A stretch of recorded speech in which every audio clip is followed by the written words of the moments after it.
He sent me a selfie with another woman captioned, upgraded. I didn't reply. Just sent the screenshot to his parents and the venue we'd booked for our wedding. His whole family is blowing up my phone. But I'm busy unbooking my future. Hello everyone. Thank you for being here with me today.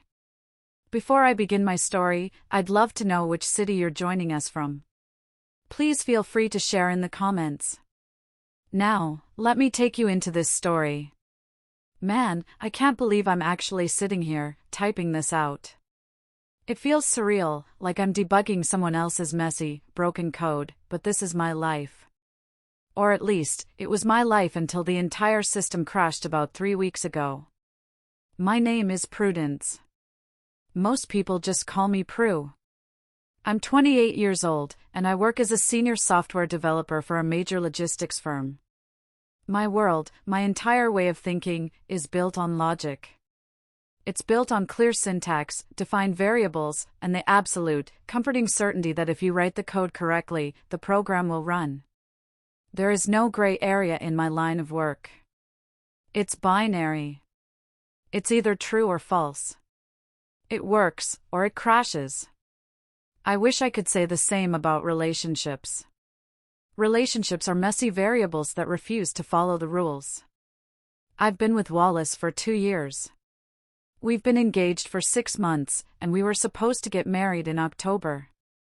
Wallace is 26, 2 years younger than me. He works, or worked, I guess, as a social media manager. We were the classic case of opposites attracting.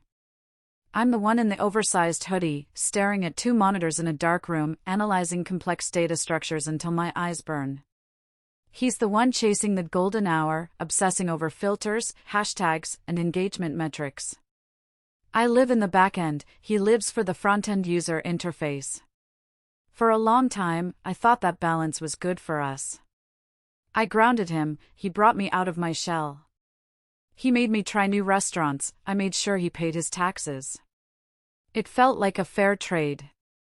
We had a wedding planned. And when I say planned, I mean executed. I'm a project manager at heart. The venue, a stunning place called Riverside Manor with these sweeping willow trees and a gazebo overlooking the water, was booked. The deposit was $5,000, and we had already paid another $8,000 toward the final balance. The caterer was locked in for a sit-down dinner for 150 guests. The photographer, the florist, the live band, everything was signed, sealed, and delivered. We had paid off about 90% of the total costs. And when I say we, I need to be honest with you, and with myself. Most of that money came from my savings, my bonuses from work, and a very generous contribution from my parents, who loved Wallace like a son. Wallace put in what he could, but his income was fluctuating. He was a freelancer, always chasing the next client. I never minded. I make a good salary, and I always viewed our finances as a partnership. I wasn't keeping score. I was investing in our future. Looking back now, I can see the bugs in the system. I can see the warning flags that I chose to interpret as quirks. I just chose to ignore the error messages because I wanted the program to run. There were signs. Wallace was always on his phone. And I don't mean casually scrolling while we watched Netflix. I mean surgically attached to it. It was an extension of his hand.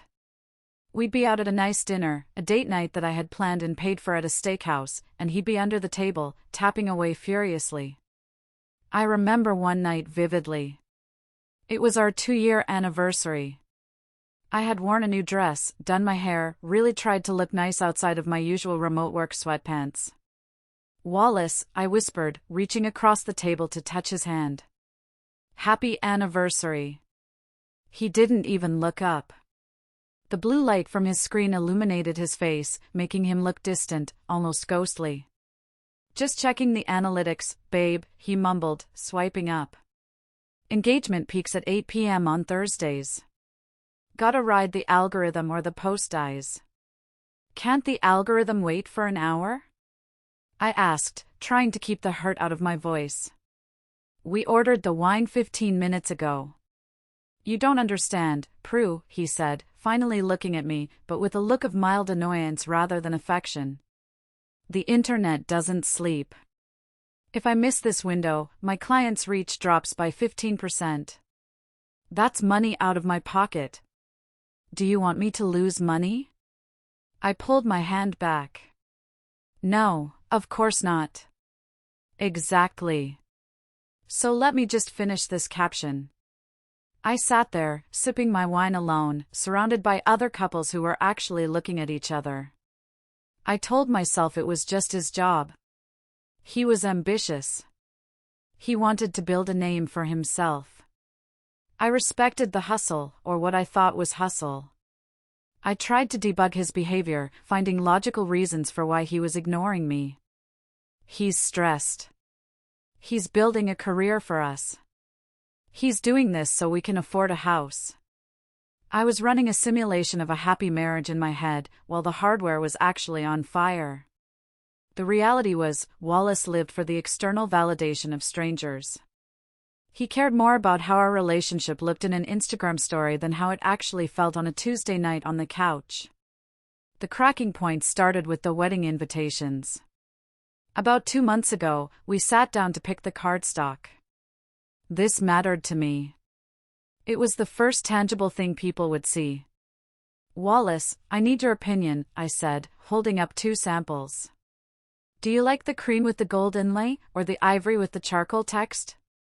He was holding his phone up, recording his coffee cup on the table. He was arranging a pair of sunglasses next to it to make it look aesthetic. Wallace?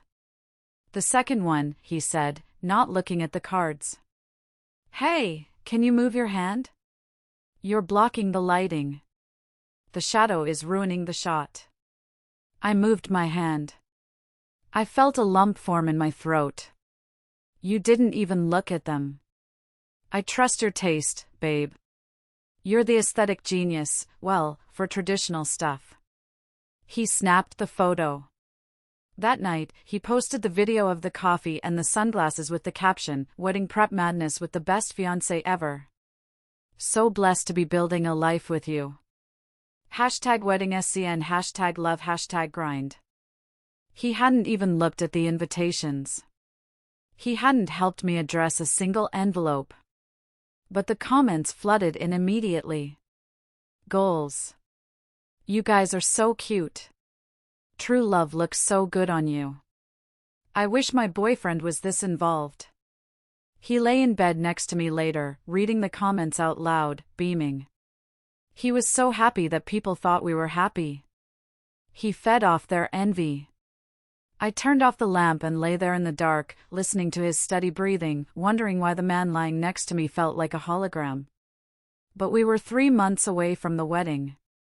The deposits were non-refundable. The save-the-dates were on people's fridges. I told myself it was just cold feet. I told myself I was being too analytical, too critical, too type A. I didn't know that a massive system failure was coming.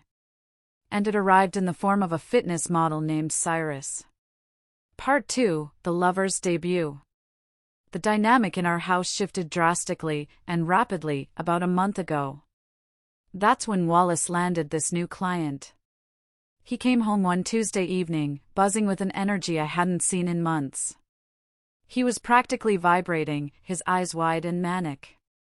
"Prue, you won't believe it," he said, throwing his bag on the kitchen counter, nearly knocking over the bowl of fruit I'd just bought. "I just signed Cyrus. You know, the fitness influencer? The Cyrus." I looked up from my laptop. I was in the middle of a sprint review, trying to fix a critical bug before a deployment. Who? I'm sorry, babe, I don't really follow fitness Instagram. Wallace looked at me like I had just admitted to not knowing who the president was. Cyrus. He has like 200,000 followers on Instagram. He's huge in the calisthenics community. He's looking to rebrand, go more high-end lifestyle, pivot into fashion. And he wants me to run the strategy.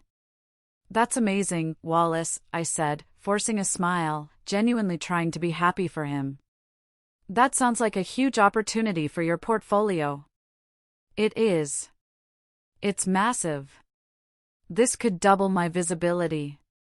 If I crush this, I can raise my rates across the board. I cooked a celebratory dinner that night. Filet mignon, asparagus with hollandaise, a nice bottle of Cabernet, the expensive stuff we were saving for a special occasion. We toasted to his success. I felt a flicker of hope.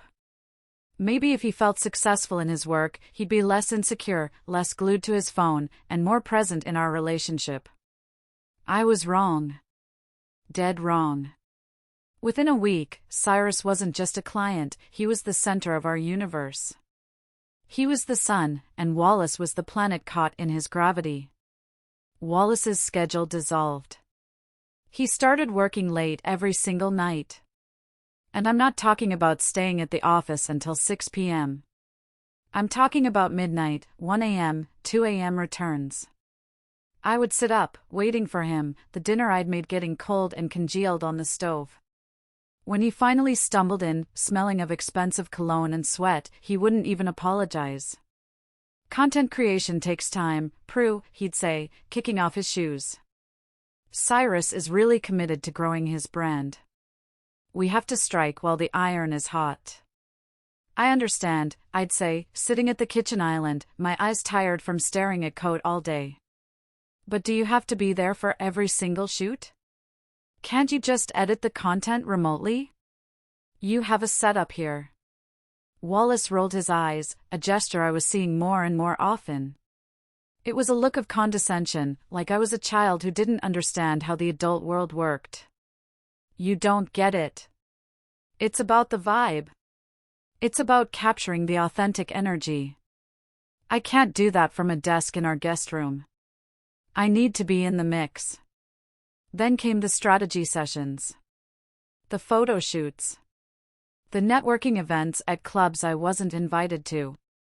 One Tuesday, he missed our meeting with the wedding officiant. This was mandatory. We were supposed to discuss our vows. I sat there alone in the pastor's mahogany office for 45 minutes, apologizing, making excuses about a work emergency. The pastor looked at me with pity. I hated that look. When I confronted him later, he was defensive. He was lying on the couch, editing a reel on his phone.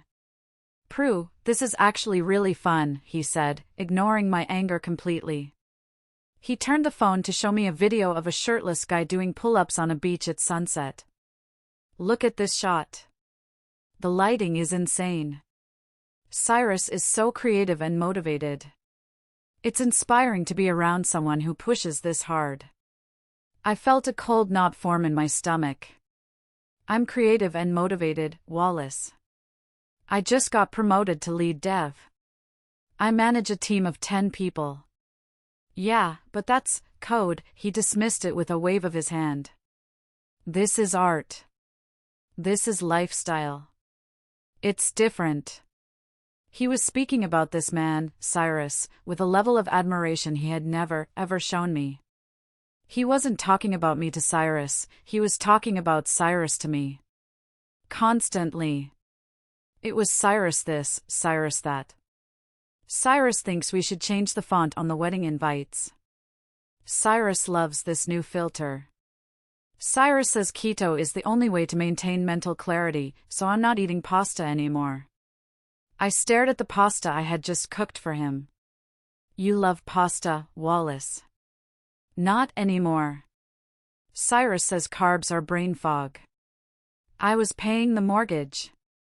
I was paying the electric bill so he could charge his devices.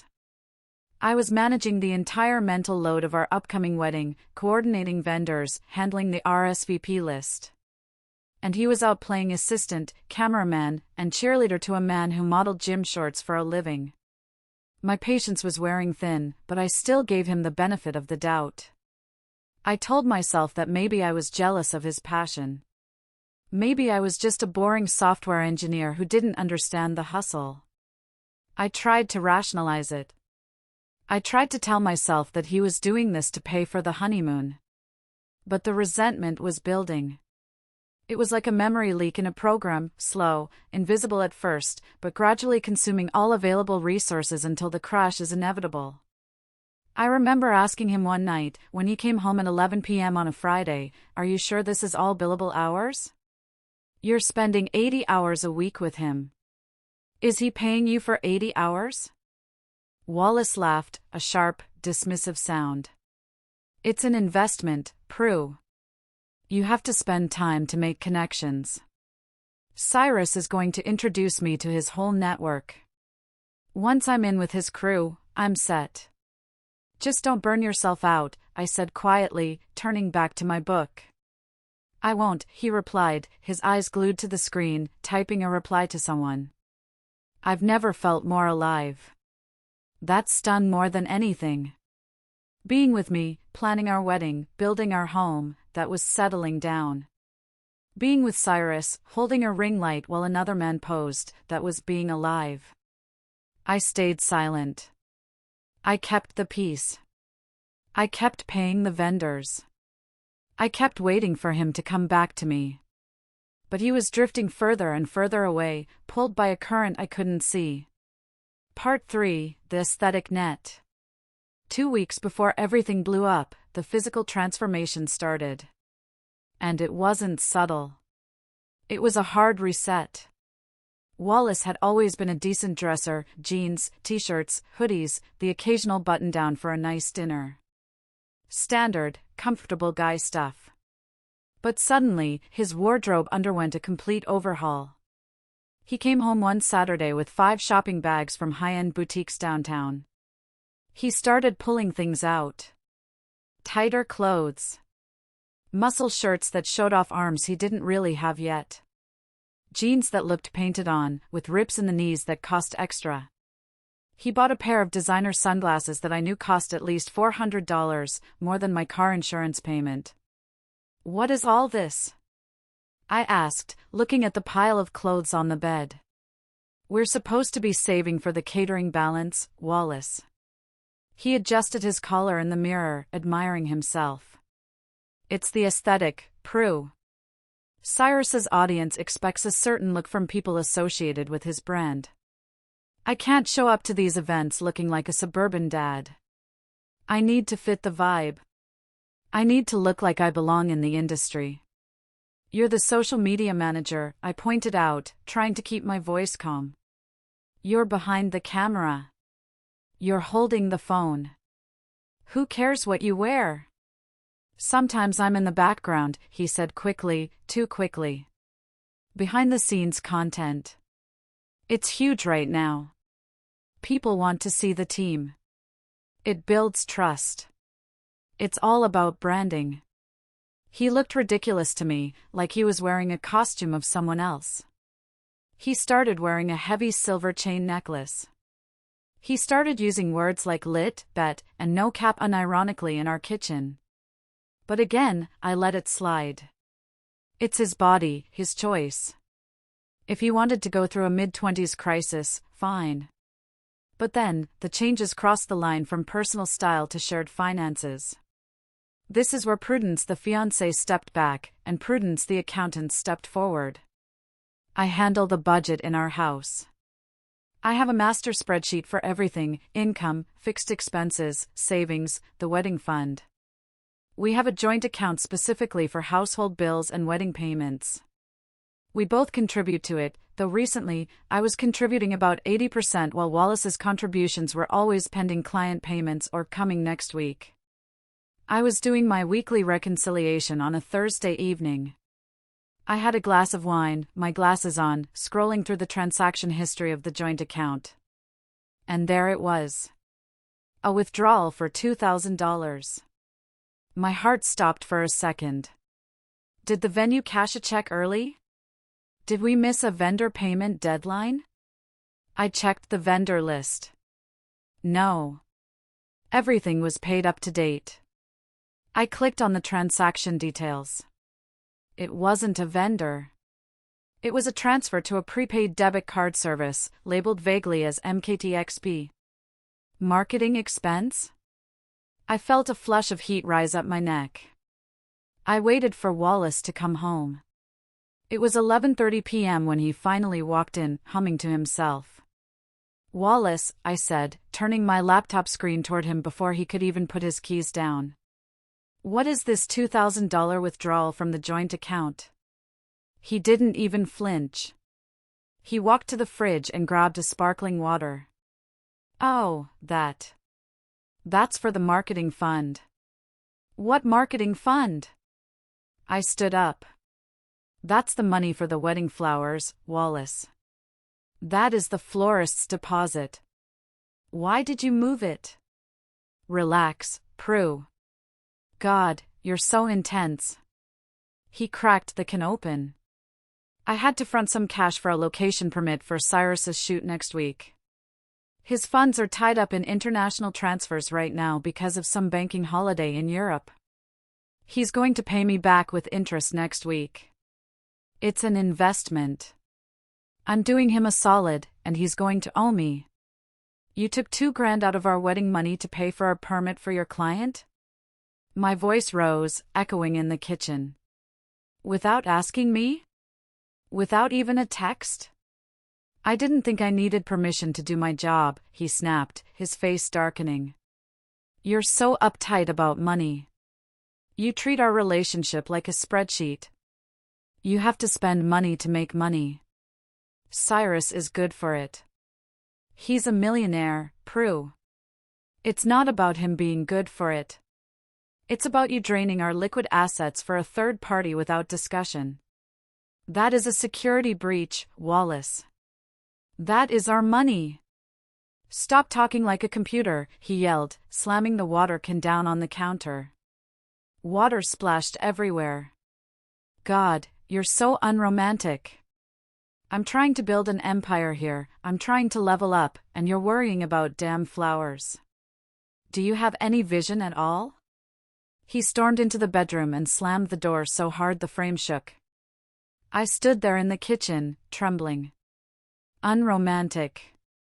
He called me unromantic for worrying about the money for our wedding flowers. He called me uptight for noticing that $2,000 was missing.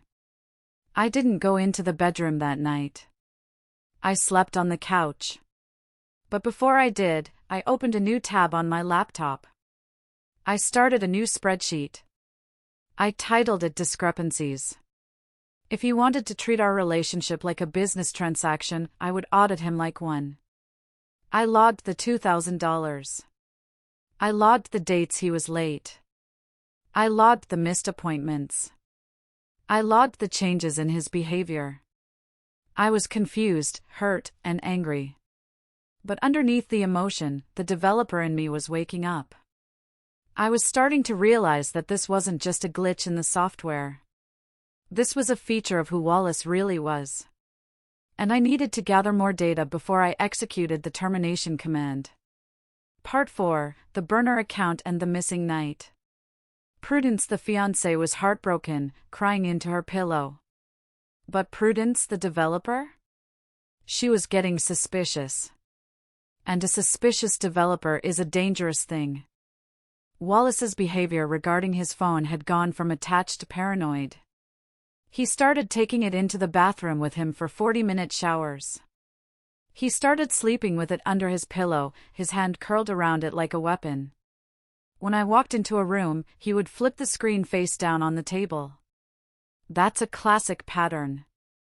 I see it in cybersecurity all the time. User behavior changes when there is unauthorized activity. I know how algorithms work. I know how digital footprints work. People think they are being sneaky, but they always leave a trace. The internet remembers everything. On Friday afternoon, while Wallace was at the gym with Cyrus, a phrase I was beginning to hate, I decided to do a little digging. I didn't need his passcode. I didn't need to hack his phone physically. That's amateur hour. I just needed to look at the public data available to anyone who knows where to look. I went to Cyrus's Instagram page.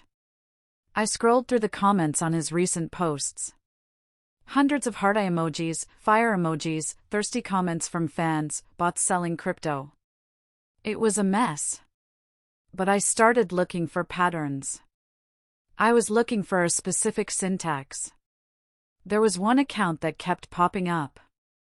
C_vibes_official. It had no profile picture. It was a private account.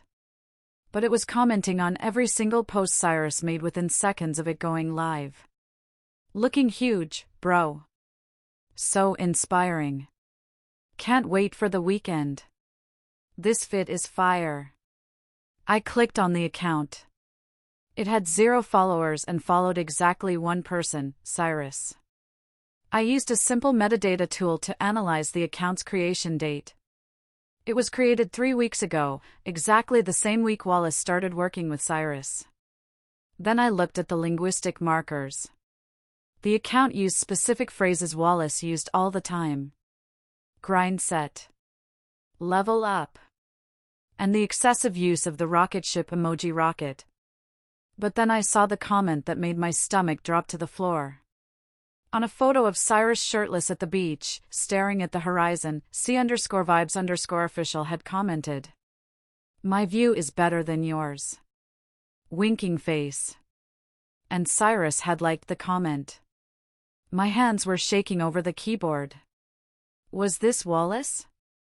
Was my fiancé flirting with his client? Publicly? Under a burner account that he thought was anonymous? I didn't confront him yet. I took screenshots. I saved everything to a secure cloud folder he couldn't access. I needed absolute proof. I needed to see the runtime error happen in real time. I needed to catch him in the act. That evening, Friday, Wallace came home in a rush. He was frantic, practically running around the apartment. He grabbed his overnight bag from the closet. "Hey," he said, breathless, avoiding eye contact. "Change of plans. Cyrus is launching something huge on Monday. A new supplement line. It's a massive campaign. We need to get everything perfect. I have to pull an all-nighter at his studio to finalize the edit." "An all-nighter?" I asked, keeping my voice level, watching him pack his toiletries. "On a Friday? Who works on a Friday night? It's crunch time, Prue. This is the big leagues. We're behind schedule. I probably won't be back until tomorrow afternoon." He was rushing around, grabbing his chargers, his hair gel, his aesthetic sunglasses, and his best cologne. He sprayed it on generously. "Where will you sleep?" I asked, leaning against the doorframe. "Oh, I'll probably just crash on the couch at the studio. Or maybe grab a nap in the car. It doesn't matter. The work comes first. The grind doesn't sleep."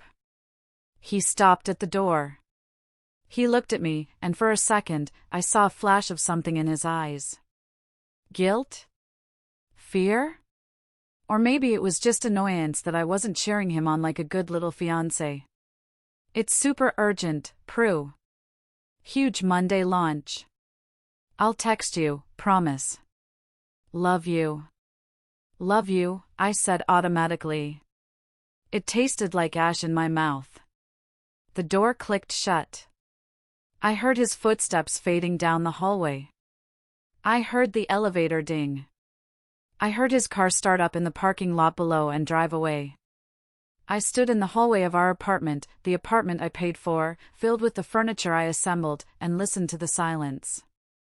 I didn't cry. Not yet. I walked over to the window and watched his taillights disappear into the city traffic. My intuition was screaming at me. It was a siren in my head. The C_vibes_official comment about the view. The overnight bag. The vague details about the studio. The cologne. I went back to my computer.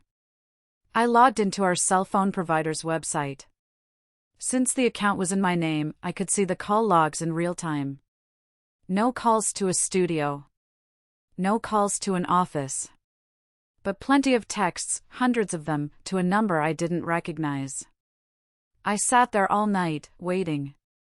I didn't sleep. I just watched the clock tick. 1 a.m. 2 a.m. 3 a.m. He didn't text me. He didn't call.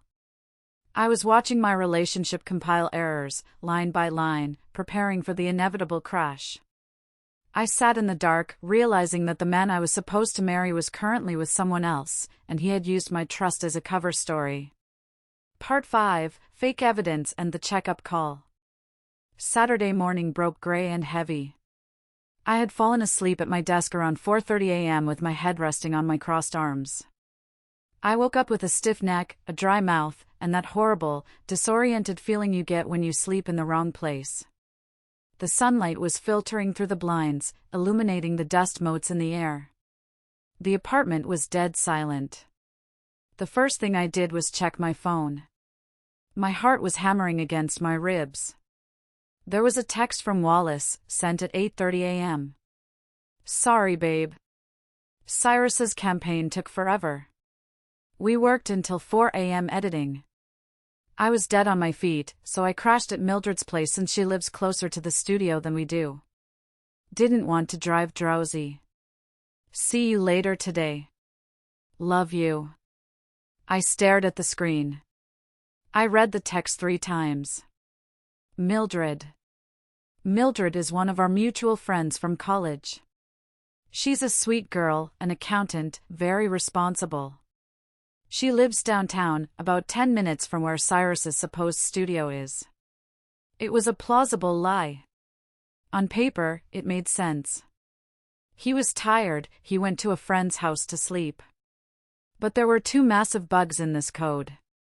2 fatal errors that Wallace, in his arrogance, had overlooked. First, Mildred has never really liked Wallace. She tolerates him for my sake, but she has always told me he's a user and a clout chaser. She wouldn't just let him crash there without texting me first. Second, and more importantly, the fatal error, I had seen Mildred's Instagram story last night before I fell asleep. Mildred was at a bachelorette party in Las Vegas. She posted a video of herself taking shots at a club at 2 a.m. She posted a sunrise photo over the strip at 6 a.m. Wallace had made a sloppy mistake. He lied, but he used a variable that was easily verifiable. He didn't check the location data of his alibi. The sadness that had been weighing on me all night evaporated instantly. In its place, a cold, hard clarity settled in.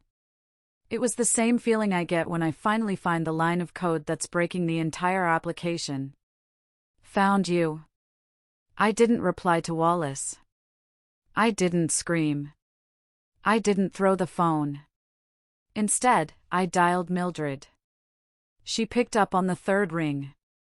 I could hear background noise, the distinctive ding-ding-ding of slot machines and the murmur of a busy casino floor. Prue, she shouted over the noise, sounding surprised. Hey! What's up? Is everything okay?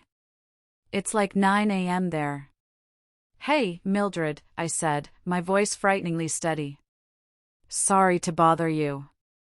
I know you're in Vegas living it up. I just wanted to check something quick. Is Wallace with you? What? Mildred laughed, a genuine, confused laugh. Wallace? Why would he be with me? I'm at the Bellagio, girl. I haven't seen Wallace in weeks. Why? Did he say he was with me? Yeah, I said, staring at the text message on my other screen. He sent me a text saying he crashed at your place last night because he worked late and was too tired to drive home.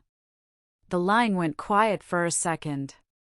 The slot machines in the background seemed to get louder. Prue, Mildred's voice dropped, losing the party tone instantly. She sounded sober and serious. He definitely didn't stay here. My place is locked up tight. I have the keys with me. Nobody is in my apartment. What is going on? He's lying, I stated. It wasn't a question. It was a confirmed data point. Oh my God, Mildred breathed. Prue, where is he? Who is he with? I don't know, I said, gripping the phone tight. But I know where he isn't. And I know he's not working. Do you want me to come home? I can catch a flight. I can be there by tonight. No, I said. Stay there. Have fun. Win some money for me. I just needed to confirm the data. Thank you, Mildred. You just saved me a lifetime of misery. Prue, listen to me. Don't let him get away with this. If he's cheating. I'm handling it, I said, and I felt a strange calm wash over me. I'm going to handle it like a system failure. I'll talk to you later. I hung up. So, here was the reality: Wallace had lied about where he was. He had spent the night somewhere else, likely with someone he was upgrading with, and he had constructed a clumsy cover story involving a friend who wasn't even in the state. He was cheating. Whether it was physical or emotional, he was allocating his time, his intimacy, and his loyalty to someone else, and lying to my face about it. I looked at the engagement ring on my finger. The diamond sparkled innocently in the morning light. Yesterday, it looked like a promise. Today, it looked like a sunk cost. A bad investment. I stood up and walked to the kitchen. I made coffee. I moved slowly, methodically. I wasn't crying anymore. I was processing. I was compiling. The system had failed. The user Wallace had performed an illegal operation. The trust was corrupted. The data was irretrievable. Now, I just had to wait for the final crash report. And I had a feeling it was going to appear on social media any minute now. Because if there was one thing I knew about Wallace, it was that he couldn't keep anything private. Not even his own betrayal. He lived for the gram, and he was about to die by it. I sat down with my coffee, refreshed my feed, and waited for the notification that would end my engagement. I didn't go back to our apartment. I couldn't. The idea of being in that space, surrounded by his half-packed boxes, his lingering cologne smell, the wedding gifts stacked in the corner, made me physically nauseous. Instead, I drove to Garrett's house. Garrett has been my best friend since my junior year of college. He's the brother I never had, the one person who knows exactly how my brain works. He's seen me through failed exams, job rejections, and family drama. But he had never seen me like this. I was sitting on his worn-out leather recliner, staring at the TV without seeing it. The game was on, some baseball game, innings blurring together, but the sound was muted. Garrett handed me a beer. I didn't drink it. I just held the cold bottle against my forehead, trying to numb the throbbing ache behind my eyes. You okay, Prue? Garrett asked, sitting on the coffee table in front of me. You've been staring at that dead pixel on the screen for 20 minutes. You look like you've seen a ghost. I think I'm processing a system failure, Garrett, I whispered. Wallace lied about where he was last night. Mildred is in Vegas. Garrett's face darkened. That little, he stopped himself. Okay. So he lied. That means he's hiding something. What's the next step? Do we confront him? I don't know. I'm waiting for more data. And just as the words left my mouth, the data arrived. My phone, which was sitting face up on the armrest, buzzed. It wasn't a text. It was an Instagram notification. At Wallace_create mentioned you in their story. My heart skipped a beat. Then it hammered a frantic rhythm against my ribs. Why would he tag me? If he was cheating, if he was lying, why would he draw my attention to his social media? Unless it was an apology? Unless it was a public declaration of love to cover his tracks? My hands were shaking so badly I almost dropped the phone. I unlocked it. I opened Instagram. The story loaded. The little circle spun for a millisecond that felt like a lifetime. And then, there it was. It wasn't a photo of work. It wasn't a photo of Cyrus, the fitness client. It wasn't an apology. It was a selfie. Taken in a mirror, likely in a hotel bathroom or a high-end restaurant restroom given the marble background. Wallace was in the foreground, wearing his new aesthetic sunglasses indoors, grinning that wide, charming grin that used to make me melt. But he wasn't alone. Leaning into him, with her arm draped possessively over his shoulder, was a woman. She wasn't Cyrus. She wasn't anyone I knew. She was stunning, I'll give her that. She had that curated, influencer look, perfectly messy blonde waves, lips that looked freshly filled, wearing a dress that cost more than my monthly mortgage payment. She was looking at the camera with a pouty, seductive expression, her cheek pressed against his. But it was the text overlay that stopped my heart. In bold, neon green font, right across the bottom of the image, Wallace had written one word. Upgraded. And below that, in smaller text, he had tagged me. @pro_codes. I stopped breathing. The world didn't just stop, it shattered. It was as if the ground beneath Garrett's house had opened up and swallowed me whole. I stared at the word. Upgraded.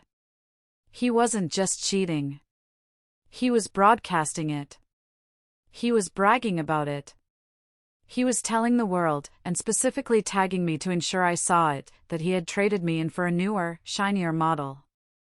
Prue. Garrett's voice sounded like it was coming from underwater. Prue, you're scaring me. What is it? I couldn't speak. I just turned the phone toward him. Garrett looked at the screen. His eyes went wide. His jaw actually dropped. Holy sh*t, he whispered. Is this real? Apparently, I choked out, the air finally rushing back into my lungs in a painful gasp. Who is she? Did he just caption it upgraded? Garrett stood up, pacing the room, running his hands through his hair. Is he insane? Is he drunk? Why would he tag you? He wants me to know, I said, my voice sounding strangely robotic. The shock was so intense that my emotions had momentarily short-circuited. I was operating on emergency backup power. He's proud of it. He thinks this is a flex. It's not a flex, Prue. It's sociopathic. You guys are getting married in 3 months. The deposits are paid. My first instinct, the human, heartbroken instinct, was to scream. I wanted to throw the phone through the television. I wanted to call him and shriek until my throat bled. I wanted to demand to know who she was, why he did this, how he could be so cruel. But then, something snapped into place in my brain. The developer in me took over. The project manager took the wheel. If I called him now, I was just a crazy, jealous ex-fiancé. If I screamed, I was just emotional noise. No. This wasn't a heartbreak anymore.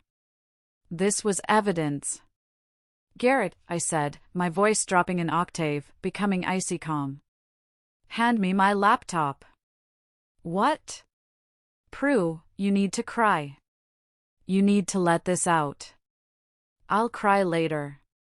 Right now, I need to execute a save command. I grabbed my phone.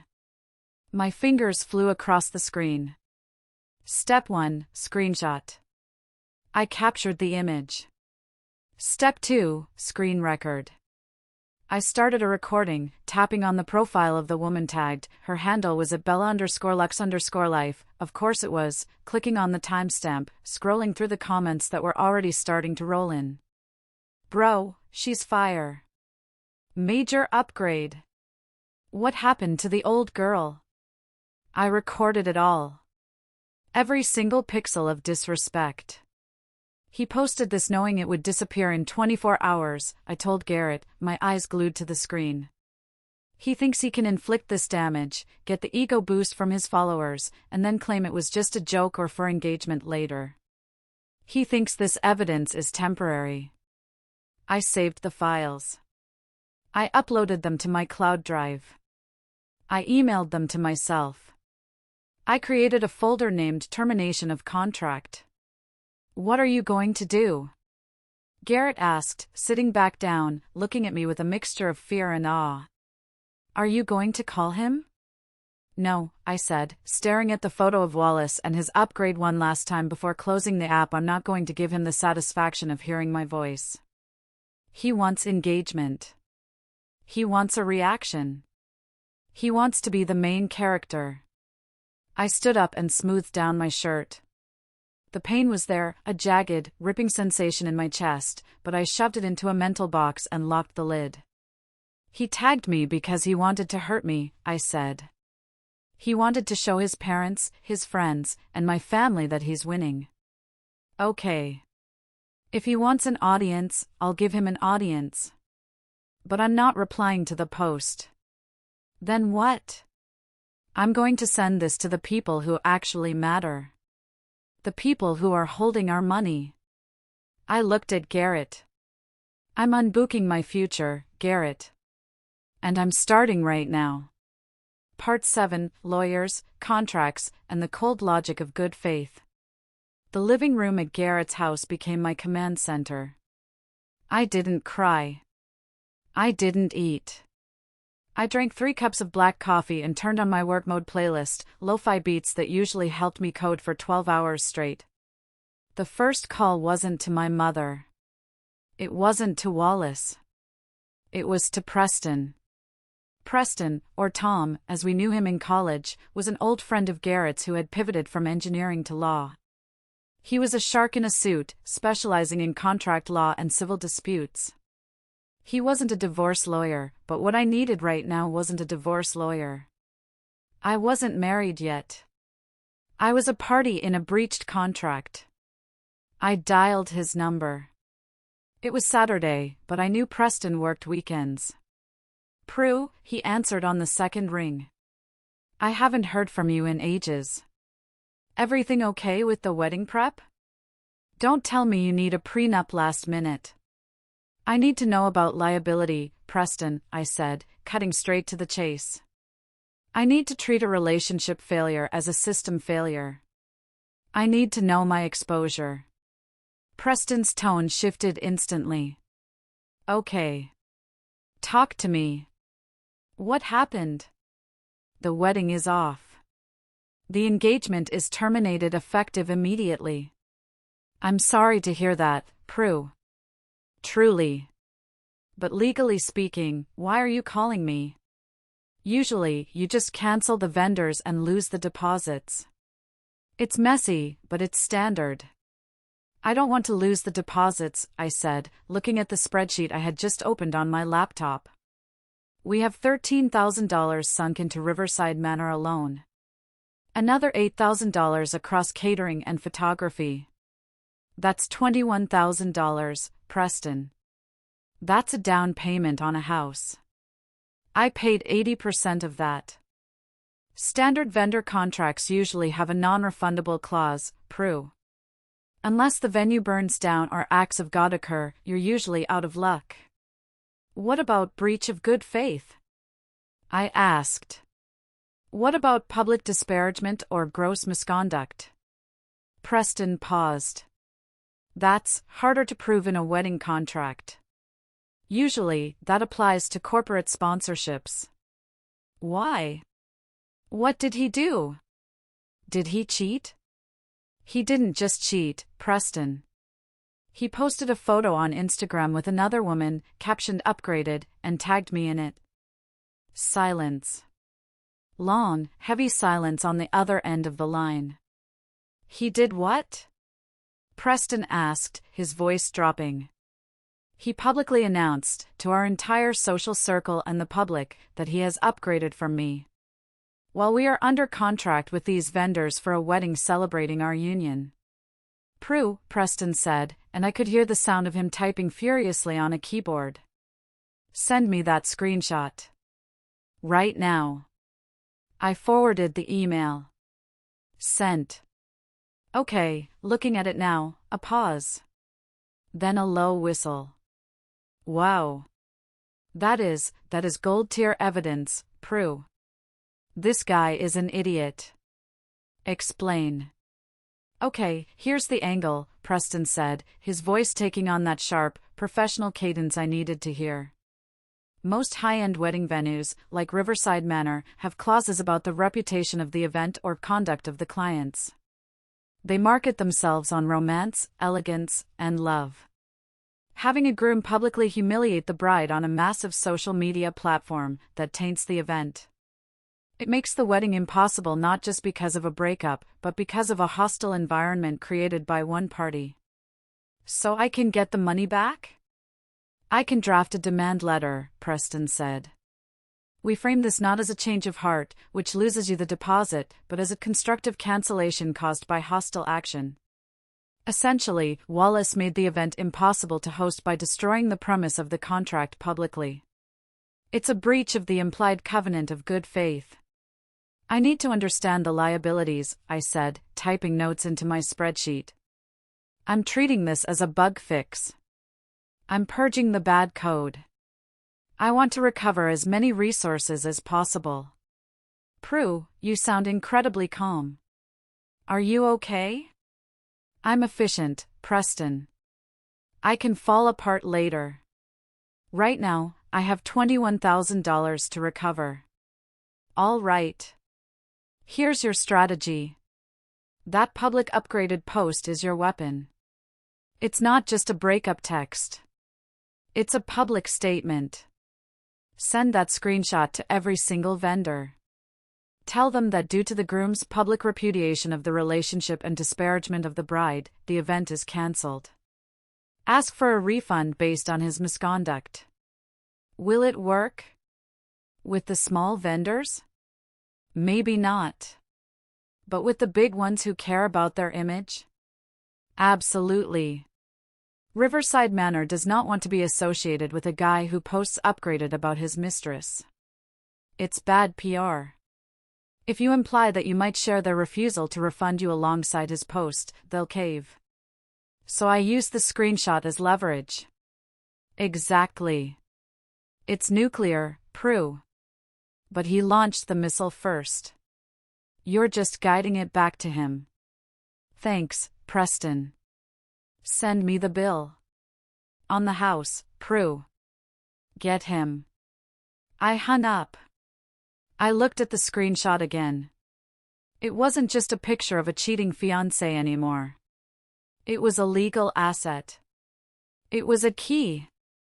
I turned to Garrett. I have a plan. But first, I have to make a call I really don't want to make. His parents? Garrett guessed. His dad, I said, feeling a fresh wave of nausea. Clarence. Part 8. Clarence's decision, the family bomb. This was the part one was dreading. I loved Clarence and Bernadette. Wallace's parents were good people. Clarence was a retired school principal, a man of integrity, old-fashioned values, and deep loyalty. He had welcomed me into the family from day one. He called me daughter. He had written a check for $5,000 to help with the catering, money I knew they had pulled from their retirement savings because they wanted us to have a proper send-off. Calling him felt like kicking a puppy. But I owed him the truth. And I owed him the truth before Wallace could spin some lie about me being crazy or controlling. I took a deep breath and dialed Clarence's number. Prudence, his warm voice boomed through the speaker. How are you, dear? We were just talking about the rehearsal dinner. Bernadette wants to know if you prefer chicken or salmon for the... Clarence, I interrupted, my voice cracking for the first time that day. Clarence, I need you to stop. Please. The line went quiet. The joy evaporated from his voice instantly. Prue. What's wrong? Is it your parents? Is everyone okay? Physically, everyone is fine, I said, gripping the phone so hard my knuckles turned white. But, the wedding is off, Clarence. Off? He sounded confused, like I was speaking a foreign language. What do you mean, off? Did you two have a fight? Cold feet? It's normal, honey. Wallace was telling me he was stressed about work. Clarence, it's not a fight. It's over. I took a shaky breath. I'm going to send you a text message right now. I need you to look at it. Please, prepare yourself. Prue, you're scaring me. I'm sorry, Clarence. I truly am. But you need to see this. I minimized the call and hit send on the screenshot. The photo of Wallace, the woman, the upgraded caption. I put the phone back to my ear and waited. 5 seconds. 10 seconds. 20 seconds. I heard a gasp. Then I heard a muffled sound, like he had put his hand over the receiver. I heard him say, "Bernadette? Come here." Then, Clarence came back on the line. His voice was different. It was trembling. Prue, what am I looking at? Who is this? That's Wallace, I said, my voice flat. That was posted an hour ago. He's with another woman. He captioned it upgraded and tagged me so I would see it. No, Clarence whispered. No, he wouldn't. Not Wallace. Maybe it's a joke? Maybe it's for work? You know how he is with this social media nonsense. Maybe it's a skit? Clarence, I said gently but firmly. Look at the caption. Look at how he's holding her. He lied to me last night, said he was at a friend's house. He was with her. He's announcing it to the world. I don't understand. There is nothing to understand, Clarence. He has made his choice. He chose to humiliate me publicly. He chose to end our engagement on Instagram.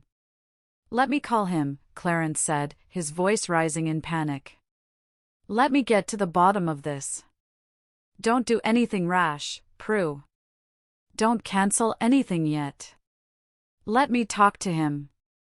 I'm sure he can explain. He loves you. He's confused. He's been working so hard. This was the hardest part. The separation. I had to draw a line in the sand, even if it meant hurting this good man. I'm not being rash, Clarence, I said. I'm being realistic. I'm simply informing you of reality. The wedding is cancelled. I am contacting the vendors today to get your money back. Prue, please. He's my son. He's not a bad person. He might not be a bad person to you, Clarence. But he has been a terrible partner to me. And today, he decided to be cruel. I'm going to call him, Clarence said again, sounding desperate. I'm going to fix this. You can't fix this, I said. I'm sending you evidence that confirms our wedding is cancelled. This decision is final. Please tell Bernadette I love her. And I'm sorry. Prue. I hung up. I dropped the phone on the couch and put my head in my hands. That was the first cut. The first severance of the ties that bound my life to Wallace's. It hurt more than I expected. You did the right thing, Garrett said from the kitchen, where he was making me a sandwich I wouldn't eat. He deserved to know. He's going to defend his son, I said. That's his job. But at least he knows I'm not the villain here.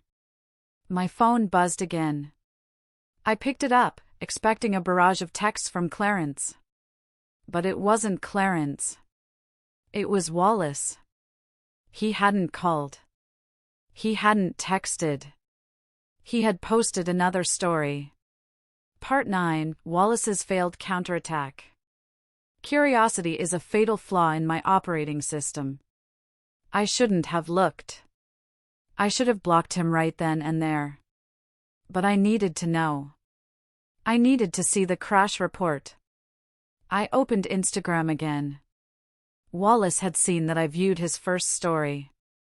He knew I had seen the upgraded post. He probably expected me to be blowing up his phone, crying, begging, screaming. He expected chaos. But I had given him silence. And narcissists hate silence. Silence is a vacuum they have to fill. So, he posted again. This time, it wasn't a photo. It was a text post, white font on a black background. The classic influencer apology format, but without the apology. It read, "Some people just don't understand the hustle. They want you to stay small. They want you to settle for average. But when you're building an empire, you have to make hard choices. You have to surround yourself with people who elevate you, not bring you down with negativity and limitations. Keep it professional, folks. Big things coming. Rocket #new chapter #no bad vibes #CEO #mindset." I stared at the screen. He was spinning it. He was trying to frame me, the woman who paid his rent, cooked his meals, and managed his life, as the negativity that was holding him back. He was framing his cheating as hustle. He was framing his public humiliation of me as a professional choice. Keep it professional, folks. He was gaslighting the entire internet. "Look at this," I said, shoving the phone at Garrett. Garrett read it and snorted. "Keep it professional?" He posted a selfie with his mistress. What is he talking about? He's delusional. He's trying to control the narrative, I said, my eyes narrowing. He knows he messed up. He knows his dad probably just called him screaming.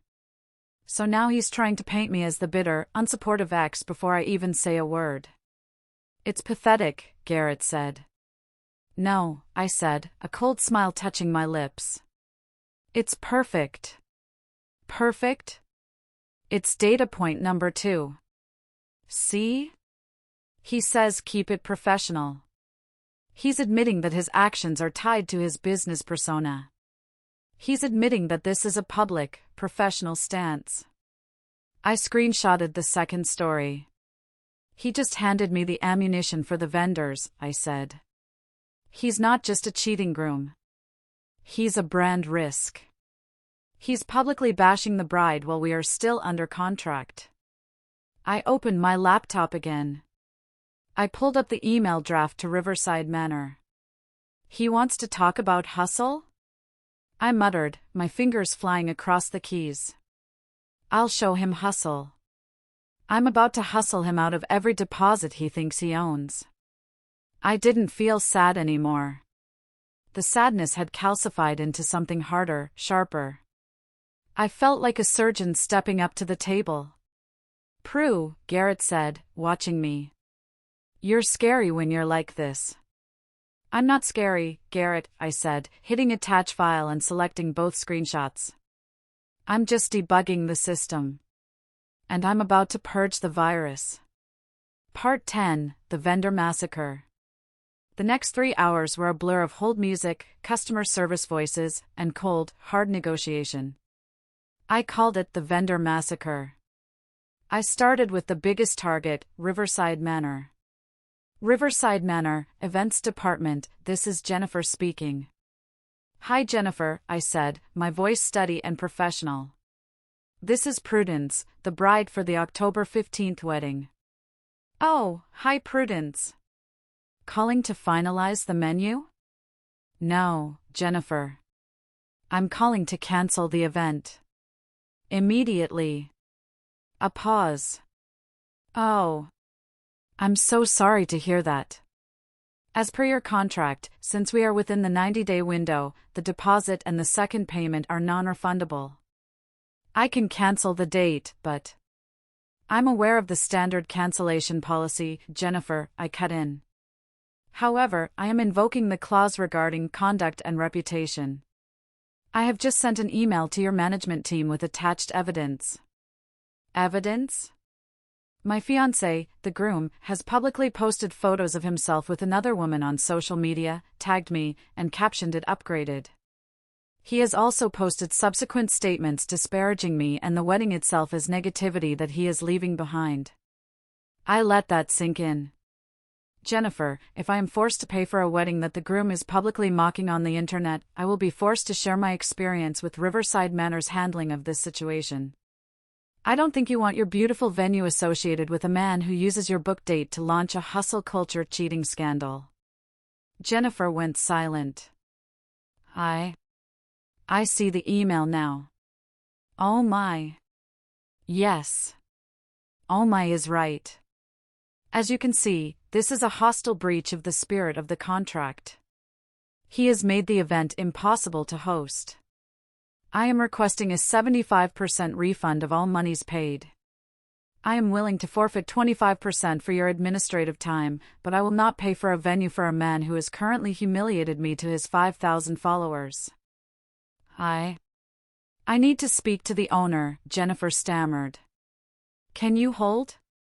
I'll hold. I waited. 5 minutes. 10 minutes. Jennifer came back. Prudence? Okay. I spoke to the owner. We saw the posts. We agree that this constitutes a gross breach of good faith. We don't want that kind of energy associated with the manor. We are going to classify this as a force majeure event due to hostility. We will refund 75% of the total payments. Thank you, Jennifer, I said, jotting down the figure in my spreadsheet. Plus $9,750 recovered. And Prudence? Jennifer added, her voice softening. For what it's worth, that guy is a loser. You really did dodge a bullet. Thank you, Jennifer. I hung up. One down. Next was the caterer. Same script. Same evidence.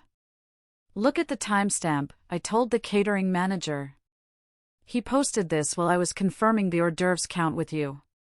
Do you really want to keep the money of a woman who is being publicly dragged by your client? The caterer was tougher, but eventually, they agreed to a 60% refund. Plus $4,800 recovered. Then the florist. She started crying when I told her. She refunded 50%. Plus $1,500 recovered. But the biggest victory was the photographer, David. David was an artist, a sensitive soul. I called him and just laid it out. David, I can't have photos taken. Look at what he posted.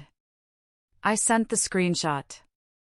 David called me back instantly. Prue, he said, and he sounded angry. I saw the screenshot. I saw the upgraded tag. That is the tackiest, most disrespectful thing I have ever seen in 10 years of weddings. I know, David. I'm just trying to get some of the deposit back. Forget the deposit, David said. I'm refunding you 100%. Everything. The deposit, the engagement shoot fee, everything. David, you don't have to do that. You did the work for the engagement shoot. No, David said firmly. My wife saw the photo over my shoulder. She said if I kept a dime of your money after seeing that guy post that, she'd divorce me. You made the right call, Prue. I'm processing the refund now. Go buy yourself something nice. Or a lawyer. Thank you, David, I whispered, feeling a lump in my throat. By 4 p.m., I had made 12 calls. I had recovered nearly $18,000 of the $25,000 we had spent. I looked at the spreadsheet. The recovered column was green. I felt a strange, cold satisfaction. I had monetized my heartbreak. I had turned his upgraded post into a refund check. But as the adrenaline of the negotiations faded, the silence of the room rushed back in.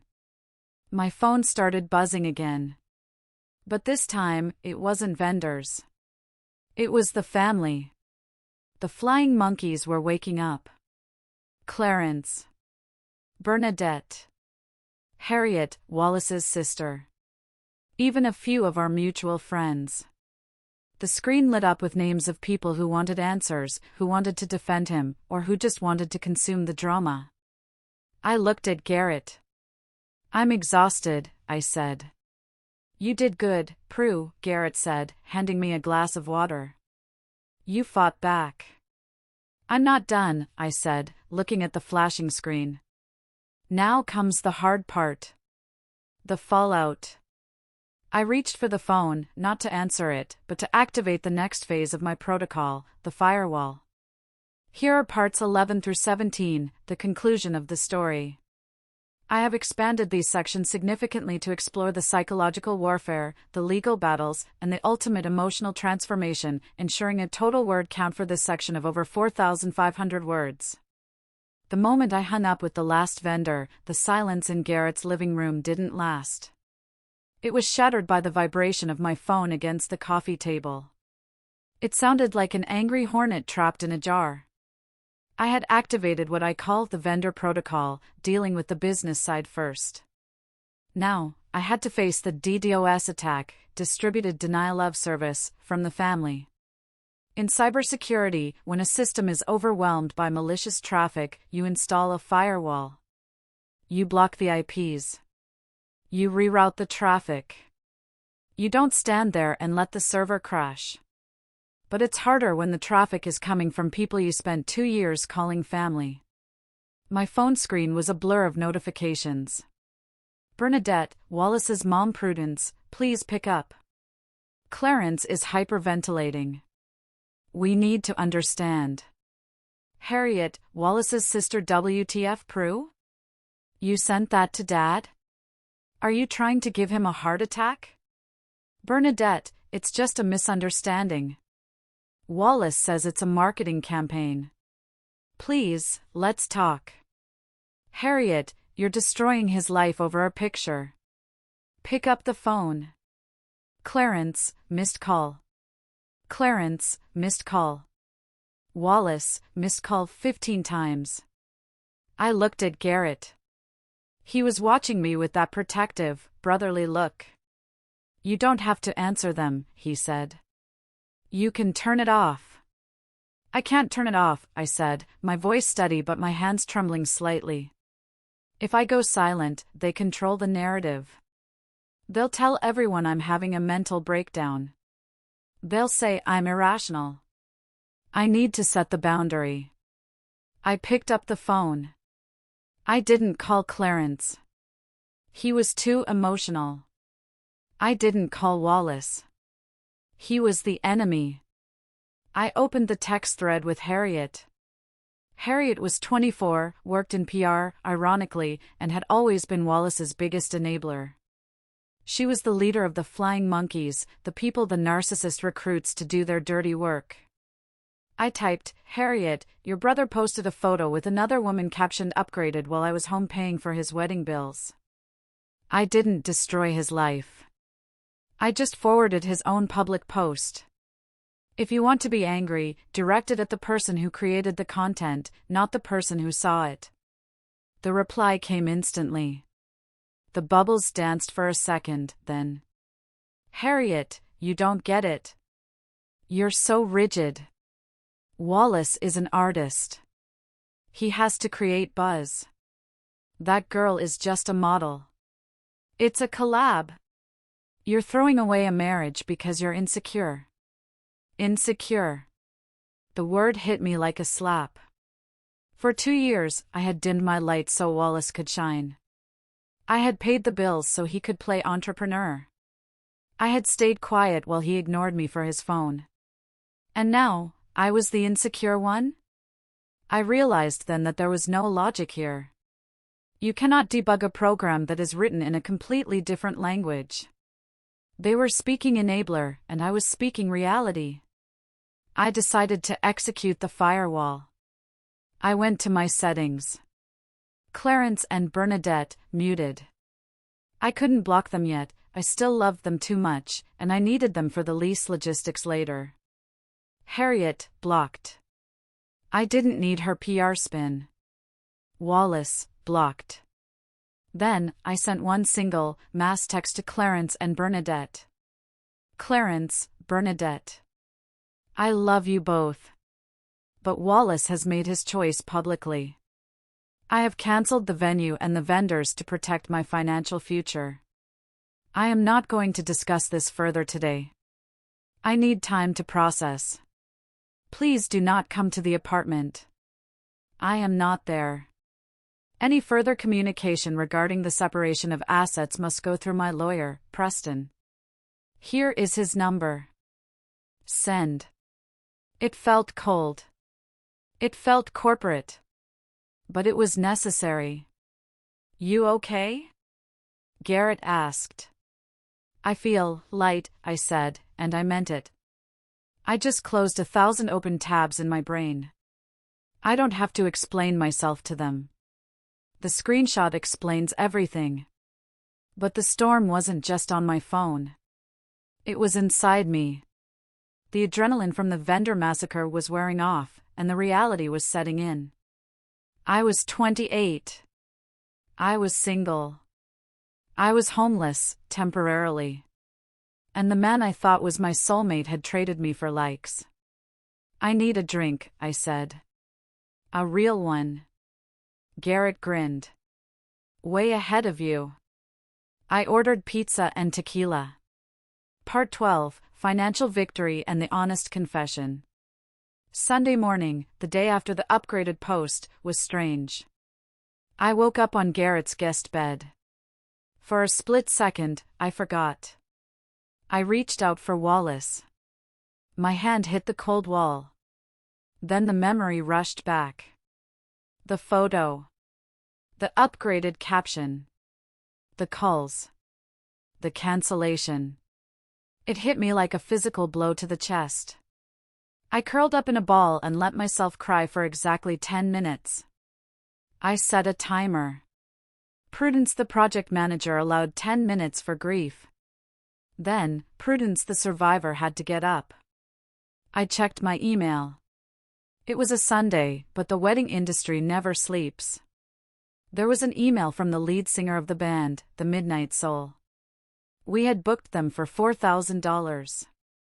They were the one vendor I was worried about because their contract was strict about cancellations within 90 days. Subject: regarding your cancellation, Dan Williams.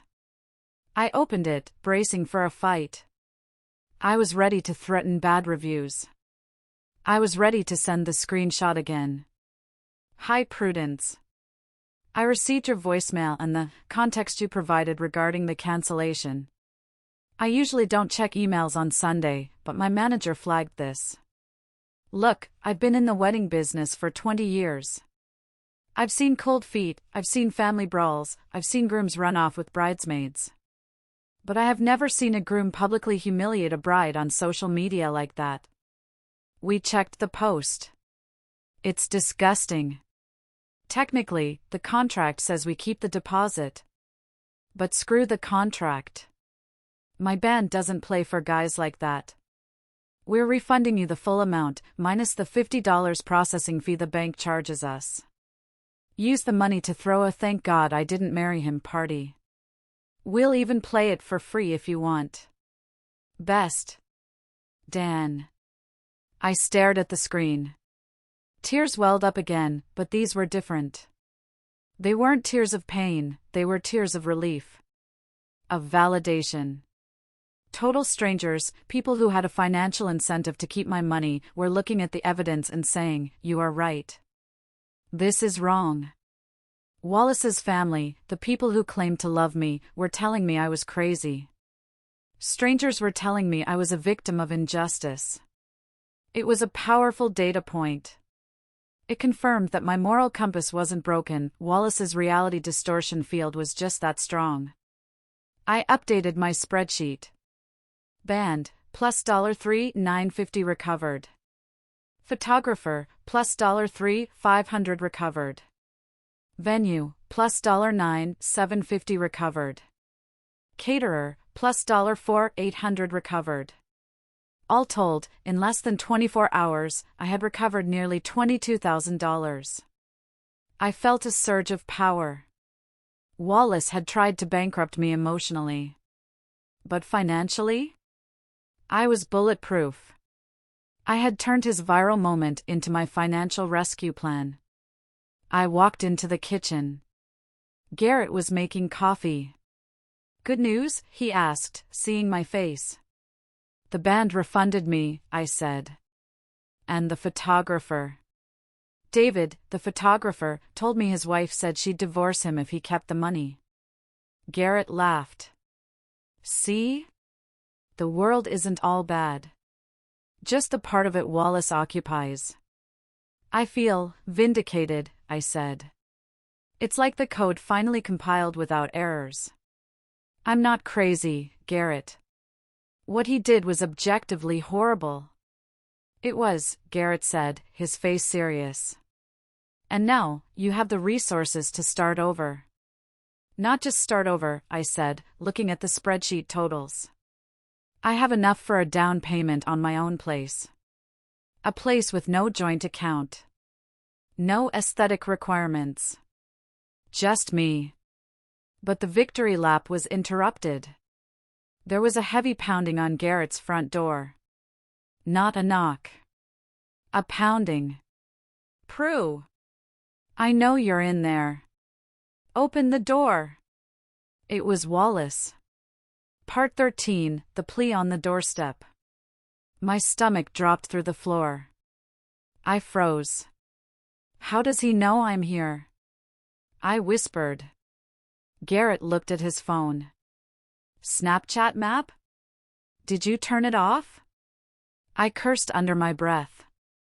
I had turned off my location sharing on iMessage, but I forgot Snapchat.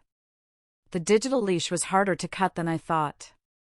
"I'll handle him," Garrett said, stepping toward the door, his shoulders squaring up. "No," I said. A sudden wave of cold calm washed over me.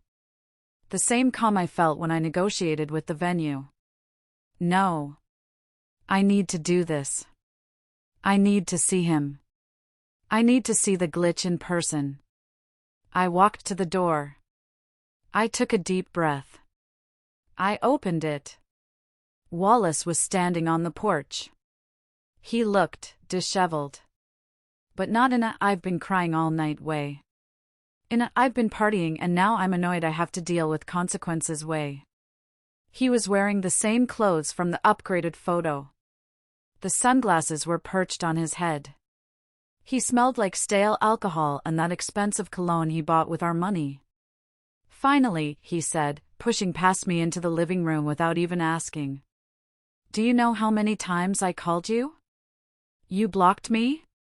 Seriously, Prue? That's so childish." He looked around Garrett's living room with a sneer. "Sup, Garrett?" Garrett didn't answer.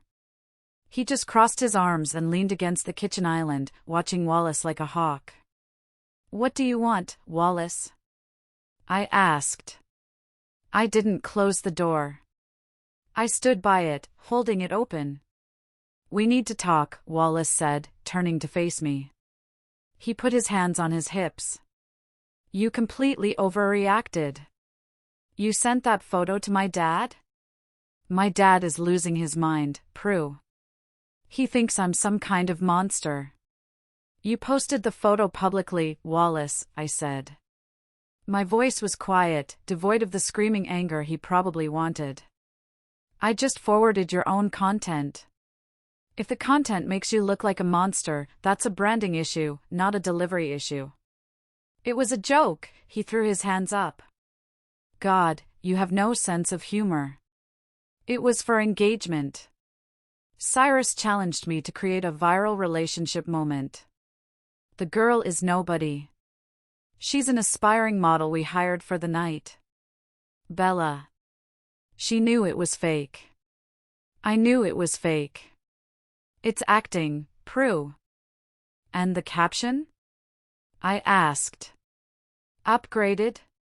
Was that acting? Or was that how you really feel?" "It's just a word.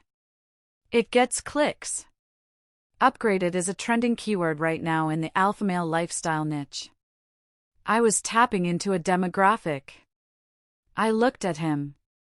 I really looked at him. I saw the desperation in his eyes. Not desperation for me. Desperation for his narrative. He didn't care that he broke my heart. He cared that I messed up his algorithm. Wallace, I said. You lied to me. You said you were at Mildred's. You went to a hotel with another woman. You posted a photo implying you left me for her. You humiliated me in front of everyone we know. I didn't think you'd take it so seriously, he shouted. I thought you'd understand the hustle. I did it for us. If I blow up, we get rich. We pay for the wedding. I was going to delete it in 24 hours. There is no wedding, I said. He stopped. What? I cancelled it. Yesterday. While you were getting engagement with Bella, I was getting refunds. His face went pale. For the first time, the reality pierced his ego. You cancelled Riverside Manor? Yes. But the deposit. That was my parents' money too. I got most of it back, I said. And I'll be returning your parents' portion to them directly. You won't see a dime of it. You can't do that. He stepped toward me. Garrett took a step forward, ready to intervene. Wallace stopped. Prue, please. Stop being crazy. We can fix this. I'll delete the post. I'll make a new post. I'll post a picture of you and caption it "The Real MVP." Okay? I'll fix the branding. It's not about branding, Wallace. I finally raised my voice. It's about respect. It's about love. You don't love me. You love the content of having a fiancé. You love the safety net I provide while you play pretend. I do love you, he insisted, but his eyes were darting around the room, looking for an exit. I made a mistake. A strategic error. No, I said. A strategic error is posting at the wrong time of day. Sleeping with another woman and bragging about it is a character flaw. It's a fatal system error. I pointed to the door. Get out. Prue, don't do this. You're throwing away 2 years. I'm protecting the next 40, I said. Get out, Wallace. Before Garrett throws you out. Wallace looked at me, then at Garrett. He sneered again, trying to regain his composure. Fine, he spat. Be that way. Be bitter. You were always too boring for me anyway. That's why I had to look elsewhere. You have zero vision. He walked to the door. As he passed me, he stopped and leaned in close. You'll regret this, he hissed. I'm going to be huge. And you're just going to be the ex who couldn't keep up. Goodbye, Wallace, I said. He slammed the door as he left. I locked it. I threw the deadbolt. Then, I slid down the door until I hit the floor. I didn't cry. I just felt tired. Bone-deep tired. He's a piece of work, Garrett said, crouching down beside me. He's a glitch, I whispered. And I just deleted him. Part 14, The Diamond and the Final Insult. After Wallace left, the adrenaline crashed again. I felt dirty. His words, "You were always too boring," echoed in my head. I looked at my hand. The engagement ring. It was a solitaire diamond, white gold band. Classic. Boring, as Wallace would say. I remembered the day he proposed. He had live-streamed it, of course. I remembered feeling uncomfortable, asking him to put the phone away so we could have a moment. He had refused. If it's not on film, it didn't happen, babe. I realized now that the ring wasn't a symbol of commitment. It was a prop. I stood up and walked to Garrett's kitchen sink. Garrett, do you have any pliers? Pliers? Why? I want to remove this. But my finger is swollen from stress. Garrett found a pair of needle-nose pliers. I didn't use them to cut the ring, that would be dramatic but wasteful. I used some dish soap and the pliers to gently work the ring off my finger. It slid off with a wet plop into the stainless steel sink. I stared at it. It looked smaller off my hand. Are you going to sell it? Garrett asked. No, I said. He bought this on a credit card he hasn't paid off yet. If I sell it, I'm stealing. If I give it back, he'll just use it to propose to the next victim. I picked it up. I'm going to send it to his mother. Bernadette can decide what to do with it. Maybe she can use the money to pay for the therapy he clearly needs. I put the ring in a Ziploc bag. That evening, I decided I needed to go back to the apartment, just for an hour, to get some essentials. My laptop charger, my good suits for work, and my cat, Pixel. Garrett is allergic, so my neighbor had been feeding him, but I needed to move him to a kennel. Garrett drove me. We treated it like a tactical extraction. In and out, 10 minutes, he said. The apartment was quiet. Wallace wasn't there. But he had been there. The place was trashed. Not destroyed, but disrespected. Drawers were pulled open. His clothes were gone. His gaming PC was gone. But on the dining table, right where I usually sat to work, there was a small box. It was a watch box. A Rolex box. My heart skipped. I had bought Wallace a vintage Rolex for his birthday last year. It cost me $6,000, my entire year's bonus. It was a symbol of my support for his aesthetic. I opened the box, expecting to find the watch gone. The watch was there. But wrapped around the face of the watch was a note. Written on the back of one of our wedding invitations. I picked it up. Wallace's handwriting was jagged, hurried. Keep the watch, Prue. I don't need your charity anymore. Bella bought me a new one. A real one. Not this vintage junk. You always were too slow to keep up with the upgrades. Good luck paying the rent alone. I stared at the watch. Vintage junk. It was a 1980s Datejust. It was beautiful. And he had discarded it like trash because his new collab partner had apparently bought him something flashier. And then, the kicker, good luck paying the rent alone. He knew. He knew both our names were on the lease. He knew the rent was $3,500 a month. He was bailing, leaving me with the full financial burden, and mocking me for it. I felt a heat rise in my chest that wasn't sadness. It was pure, unadulterated rage. Twist 4, this wasn't just a breakup. This was financial warfare. I took the watch. I put it on my own wrist. It was too big, heavy. It felt like armor. Garrett, I called out. We're leaving.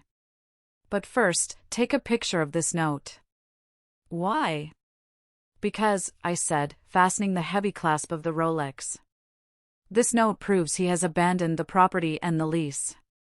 He just admitted it in writing. Good luck paying the rent alone. That's an admission of lease abandonment. I looked at the watch face. He thinks I'm too slow? I muttered. I'm about to show him how fast I can move when I'm not carrying his dead weight. Part 15, Broken Apartment Dream and the Legal Hammer. The next morning, Monday, I didn't go to work. I took a personal day. I had a new project, Operation Eviction. The apartment building we lived in was a luxury complex. The management company, Apex Living, was notoriously strict. Breaking a lease usually meant paying 3 months' rent as a penalty. That was over $10,000. Wallace knew this. That's why he left. He figured I would be stuck paying the rent for the remaining 6 months of the lease because I cared about my credit score and he didn't. He was weaponizing my responsibility against me. I walked into the leasing office at 9 a.m. sharp. I was wearing my best suit. I was wearing the Rolex he left behind. I looked like a CEO. "Hi, I need to speak to the property manager regarding Unit 4B, I told the receptionist. When I sat down with the manager, a stern woman named Mrs. Gable, I laid it all out. "My fiancé has abandoned the property," I said. "Here is the written evidence." I slid the photo of the note across the desk. "He has explicitly stated he will not be paying rent." Mrs. Gable looked at the note. She frowned. "Well, Ms. Vance, unfortunately, both names are on the lease. You are jointly and severally liable. That means if he doesn't pay, you have to. We can't just take his name off." "I know the law, Mrs. Gable," I lied.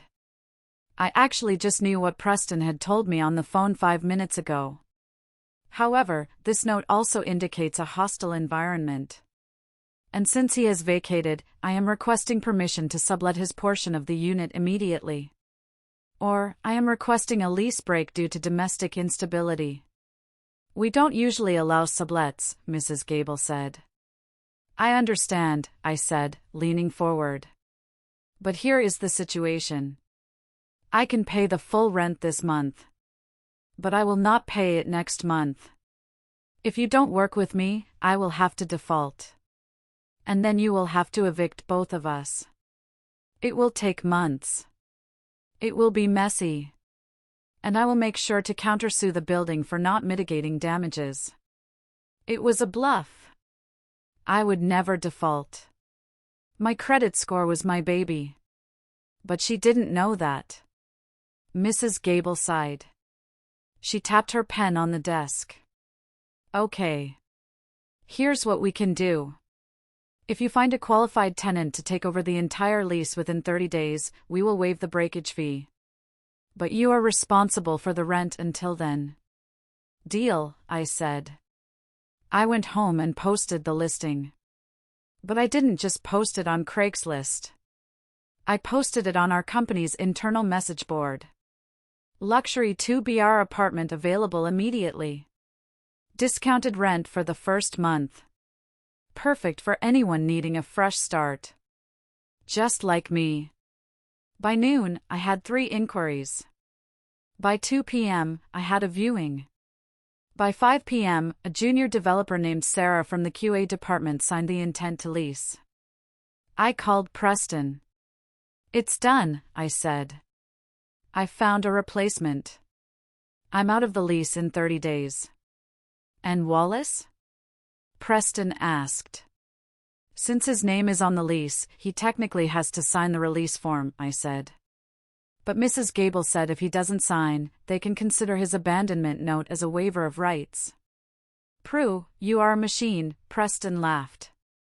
"I'm not a machine," I said, looking at the empty apartment. "I'm just cleaning up the hard drive before I shut down the system." But the victory was short-lived. Because Wallace realized I wasn't just crying in a corner. He realized I was moving on. And that's when the final wave of excuses started. Part 16, The Last Excuses. Tuesday. 2 days after the breakup. I was packing boxes. Sarah, the new tenant, was moving in on Saturday. I had to be out. My phone rang. It was a number I didn't recognize, but the area code was familiar. I picked up. "Hello? Prue. It's Harriet." I sighed. "Harriet, I blocked you." "You're calling from a friend's phone? You blocked me? Are you serious?" Her voice was shrill. "Prue, you have to stop this. You're being so dramatic. Wallace is at my apartment. He's a mess. He didn't look like a mess when he was bragging about his upgrade, I said, taping a box shut. He's crying, Prue. He says he made a mistake. He says the girl, Bella, she stole his wallet. I actually laughed out loud. A harsh, barking laugh. Karma is a feature, Harriet, not a bug. She stole his wallet? The one with the credit cards I paid off? It's not funny. He has no money. He has nowhere to go. You kicked him out of the lease?